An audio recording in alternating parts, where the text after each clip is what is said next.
Hello students, in the last video we had discussed the basics of this chapter Gauss theorem, that is what is the area vector, what is the solid angle, what is the electric flux, and how can we find its SI unit and the dimensional formula.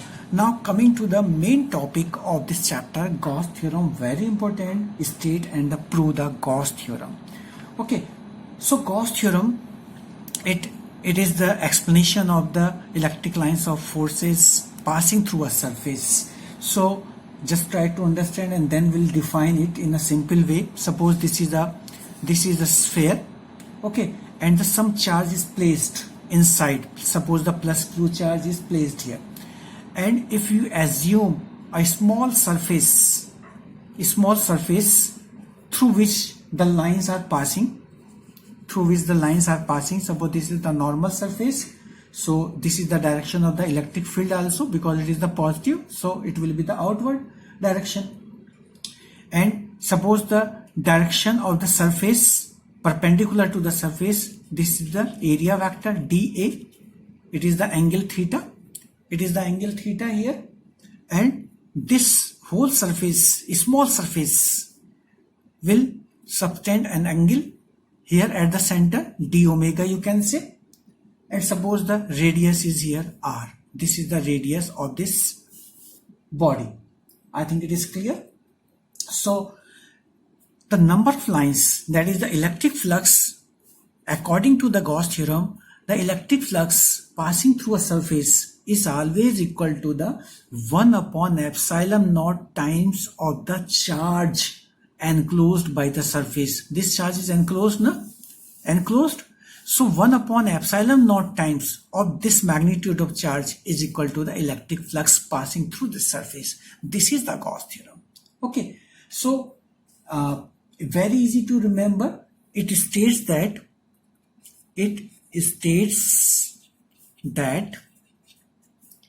the electric flux, that is the phi E, through any closed surface,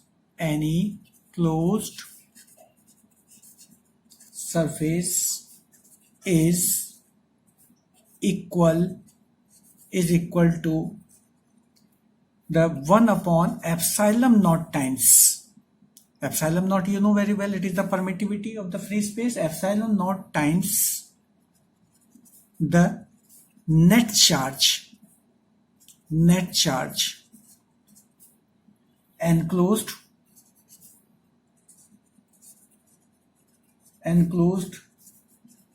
by the surface.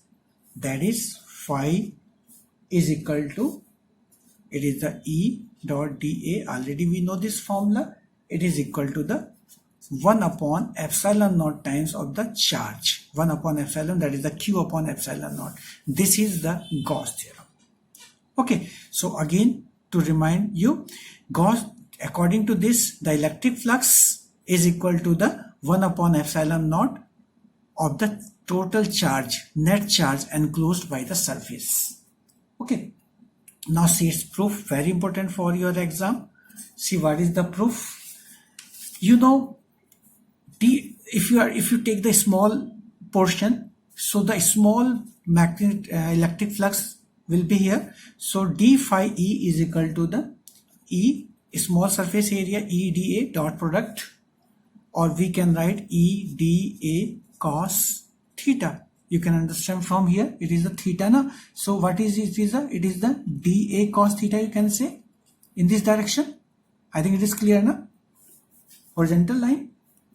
Okay, so we know very well, since E is equal to 1 upon 4 pi epsilon naught Q upon R square, Coulomb's law. From the Coulomb's law we can find. So here d phi E is equal to, just write the E, 1 upon 4 pi epsilon naught Q upon R square dA cos theta. I think it is clear. Or we can write like this, 1 upon 4 pi epsilon naught epsilon naught q, and here we can write dA cos theta upon r square. So what is this? This is the solid angle, you can say. It is the solid angle. So here we can write 1 upon 4 pi epsilon naught, or q upon 4 pi epsilon naught d omega. So if we take for the whole surface, it is the d phi, or take the integration of both sides. Okay, take the integration both sides like this.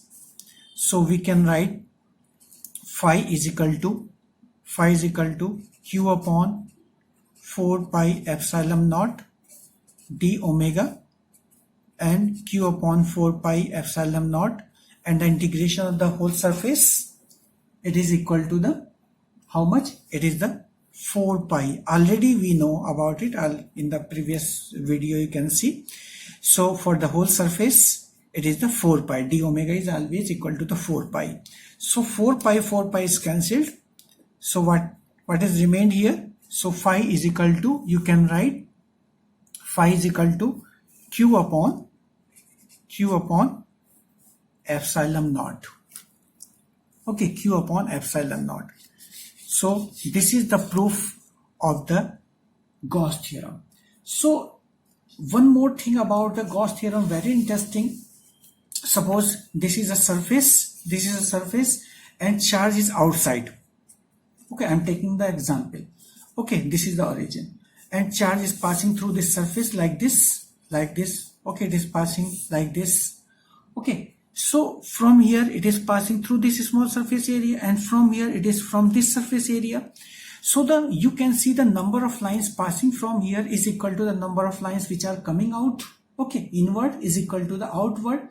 So the net flux through this surface will be zero, because minus q upon 4 pi epsilon naught d omega, it is for inward is used for it is minus, and the outward kitna hoga? It is the plus q upon 4 pi epsilon naught d omega.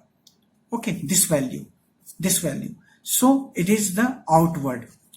So remember, the total flux passing through this closed surface is equal to 0 if the source charge is outside of the sphere. So inward, it is the negative is equal to positive. So here in this example, you can see it is the minus 3 plus 3 is equal to 0. And because after this video we'll discuss some applications based on the theorem, Gauss theorem. For that, remember to apply the Gauss theorem, you have make a closed surface. Suppose this is, I will take the example next video. Suppose this is a charge plate, and you have to find the electric field here. Then what will happen? You will consider at this point a small Gaussian surface. Means you will write like this, you will make the Gaussian surface, that is you have to enclose the charge inside. Always you have to enclose, charge should be inside, otherwise the total will be 0. So you have to consider that the charge is at the surface or inside the Gaussian surface. So this surface, imaginary surface, to enclose the charge inside is called the Gaussian surface. So you have to draw a Gaussian surface, imaginary surface. Only then you can apply Gauss theorem. Okay, so considering the Gaussian surface and applying the Gauss theorem conclusions, we'll discuss some applications based on the Gauss theorem in next videos. Thank you, friends.